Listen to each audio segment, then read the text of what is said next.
మనము ప్రేమలో సమృద్ధిగా ఉండవలెను. ప్రభువైన యేసు 10 ఆజ్ఞలను 2 ఆజ్ఞలలో నిక్షిప్తపరచెను. పూర్ణ హృదయముతో, పూర్ణ ఆత్మతో మరియు పూర్ణ మనస్సుతో దేవునిని ప్రేమించవలెను అనునది మొట్టమొదటి ఆజ్ఞ. నిన్ను వలె నీ పొరుగువానిని ప్రేమించుము అనునది 2వ ఆజ్ఞ. మత్తయి సువార్త 22వ అధ్యాయము 37వ వచనము గమనించండి. యేసు ఈ 2వ ఆజ్ఞను ఒక క్రొత్త ఆజ్ఞ వలె అతని శిష్యులకు ఆజ్ఞాపించెను. యోహాను సువార్త 13వ అధ్యాయము 34వ వచనము. మీరు ఒకరినొకరు ప్రేమింపవలెనని మీకు క్రొత్త ఆజ్ఞ ఇచ్చుచున్నాను. నేను మిమ్మును ప్రేమించినట్లే మీరును ఒకరినొకరు ప్రేమింపవలెను.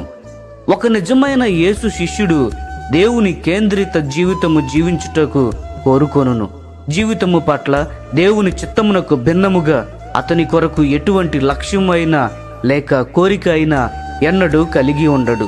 కాబట్టి శిష్యులు ఎవరైతే దేవుని కేంద్రిత జీవితము జీవించెదరో, యేసు అతనిని ఏ విధముగా ప్రేమించెనో షరతులు లేకుండా తన సహోదరులను ప్రేమించును. మన సహోదరుల పట్ల ఎటువంటి శ్రద్ధను కలిగి ఉన్నామో దానినే వారి ఎడల మనము కలిగిన ప్రేమగా సూచించవచ్చును. మనము ఈ లోకములో ప్రతి ఒక్కరి పట్ల శ్రద్ధ వహించలేము. కేవలము దేవుడు మాత్రమే ఆ విధముగా చేయగల శక్తి కలిగినవాడు. అయితే మన శక్తి మేర మన తోటి విశ్వాసుల పట్ల తప్పనిసరిగా బాధ్యత వహించవలెను. ఈ విధముగా మనము శ్రద్ధ వహించుట క్రమముగా తప్పనిసరిగా పెరగవలెను.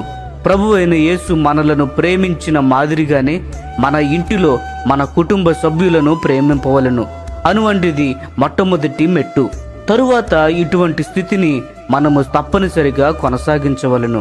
అయితే దేవుని కుటుంబములోని మన సహోదరులు మరియు సహోదరుల పట్ల ప్రేమలో ఎదగవలెను. పరిపూర్ణత అనగా గురువైపుకు ముందుకు కొనసాగుట మాత్రమే.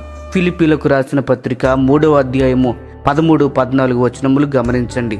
సహోదరులారా, నేను ఇదివరకే పట్టుకొని ఉన్నానని తలంచుకొనను.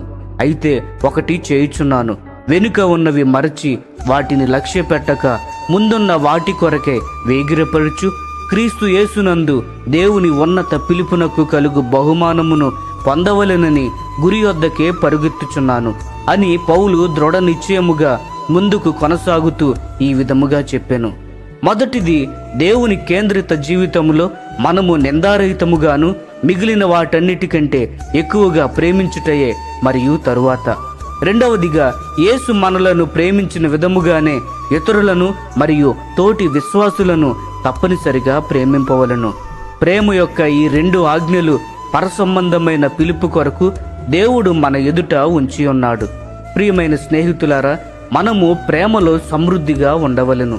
ఈ సందేశములు మీకు ఆశీర్వాదకరముగా ఉన్నట్లయితే లైక్ చేయండి, సబ్స్క్రైబ్ చేయండి, అనేకులకు షేర్ చేయండి. మీ విలువైన అభిప్రాయములను కామెంట్ రూపంలో మాతో పంచుకొనండి.